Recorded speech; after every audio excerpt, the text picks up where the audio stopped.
selamat datang di podcast kita. Kali ini kita akan membahas tentang ketorikohan. Apa sih yang ketorikohan itu? Jadi ketorikohan itu semacam aliran dalam agama. Jadi lebih tepatnya torikoh itu adalah wadah bagi ilmu-ilmu tasawuf gitu, atau golongan dari ilmu tasawuf. Nah, kali ini kita akan membahas torikoh itu. Ada seorang ahli di sini. Ada Adin Nasruddin, ada Mang Abdul Latif, dan ada Ageng. Oke, sebelum itu perkenalkan ya. Lupa saya perkenalan. Di kanan itu host pertama itu namanya siapa? Nama saya Raihan Syawal. Dan saya Fauzan Aliuddin. Oke, kita berbincang-bincang sedikit nih mengenai ketorikohan. Sebelumnya kan saya pernah melihat nih berita-berita entah di TikTok atau medsos lainnya lah seputar torikoh. Nah, sebelumnya mengenai peci merah putih itu, kenapa kita kalau pakai peci hitam itu sholatnya nggak sah? Itu gimana Pak Kiai? Menurut Pak Kiai? Ya. Kalau kan itu yang sekarang viral itu kan Abah Aos menyatakan statementnya ya. Termasuk itu khusus hanya untuk orang yang sudah ditalkin saja. Bahkan Abah Aos itu bukan untuk ke semua kalangan, tapi untuk para pemimpin. Karena orang-orang itu melihat di media sosial itu hanya potongan-potongan video saja. Abah Aos dalam beberapa kesempatan saya pernah duduk bersama beliau juga, sumpah. Abah Aos itu menyampaikan jadi peci hitam itu haram bagi para pemimpin, karena itu termasuk pemimpin yang zalim. Karena di Indonesia banyak berbagai peci, bukan hanya peci hitam saja, tapi ada peci Jawa, itu khusus kan orang Jawa peci hitam. Kalau sekarang peci kan di mana-mana, di Madura ada pecinya lagi. Kalau pemimpin seperti itu tidak bisa menjunjung tinggi apa yang menjadi dasar negara kita, yaitu Bhinneka Tunggal Ika, berbeda-beda tetapi tetap satu tujuan. Nah, inilah Abah Aos menjunjung tinggi, merah putih ada di atas kepala, begitu. Jadi bukan untuk ke semua kalangan, tetapi bagi para pemimpin saja, termasuk presiden, ke bawahnya menteri, terus gubernur, bupati, camat, kepala desa, bahkan kepala dusun, RT, RW gitu. Jadi khusus hanya untuk para pemimpin saja. Begitu, diharamkan peci hitam. Bukannya tidak sah sholat. Untuk sholat di sini khusus hanya untuk orang yang sudah ditalkin, bukan untuk orang-orang yang di luar sana gitu ya, orang-orang awam gitu. Kenapa sih Abah Aos mengeluarkan seperti itu? Karena sekarang Indonesia itu sekarang sudah tidak ada lagi dihilangkan salah satunya jati diri bangsanya, yaitu sudah menghilangkan yang namanya merah putih.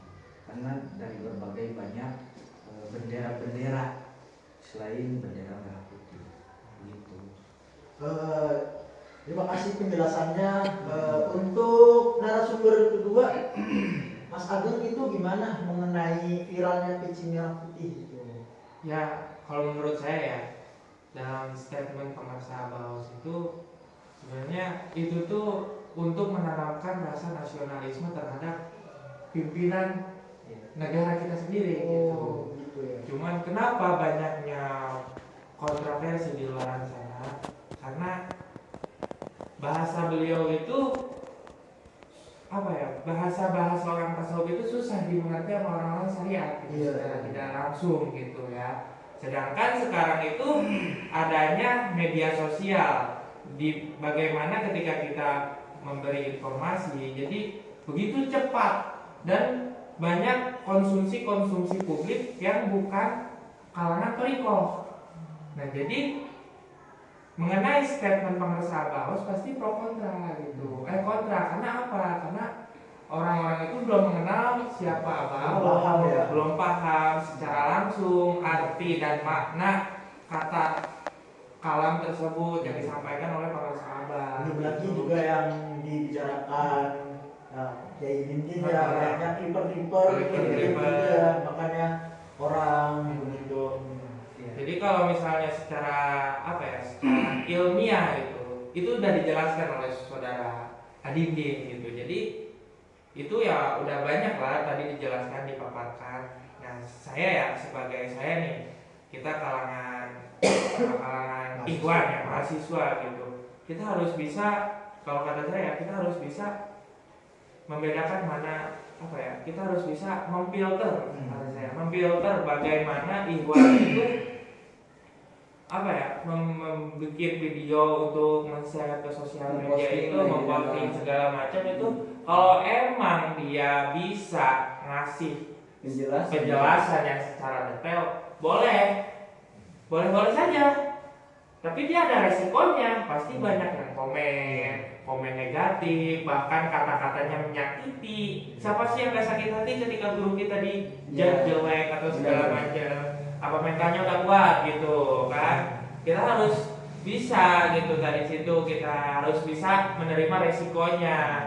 Tapi kalau misalnya kita nggak punya statement yang kuat, punya landasan yang kuat, dalil-dalil yang kuat, kata saya mending untuk kalangan kita sendiri aja.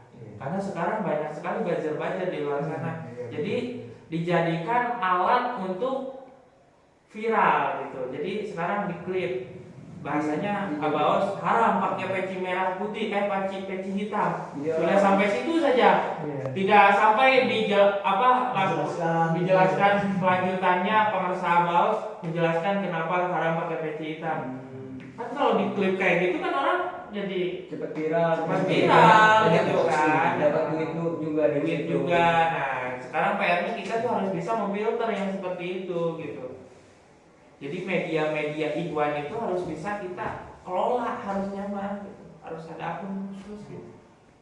Oke, selanjutnya dari Bang Abdul sendiri ini bagaimana pendapatnya mengenai viralnya tersebut, peci merah putih? Iya, terima kasih kepada host yang telah mengizinkan saya untuk memberikan pendapatnya terkait isu-isu yang beredar saat ini terkait pengesahan Abaos yang belakangan ini menjadi trending topik di kalangan kita semua, bahkan bukan hanya di kalangan kita, tetapi di kalangan umum. Menurut pendapat saya, itu merupakan contohnya satu ya, dari peci merah putih.